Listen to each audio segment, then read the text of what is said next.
মেধাকে উজ্জীবিত করি, আলোকিত সমাজ গড়ি, এই মহান স্লোগানকে সামনে রেখে আবাবিল সমাজ কল্যাণ সংস্থা এর পক্ষ থেকে নড়াইল জেলার আমতলা পশ্চিমপাড়া জামে মসজিদে ছাদ ঢালাইয়ের জন্য 50 বস্তা সিমেন্ট প্রদান করা হয়।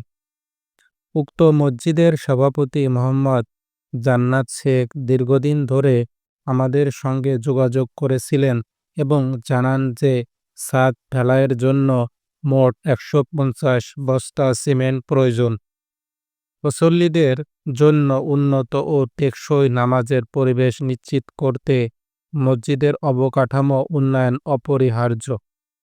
আমাদের প্রতিনিধি সরেজমিনে গিয়ে পর্যালোচনা করে সিমেন্টের প্রয়োজনীয়তা নিশ্চিত করেন।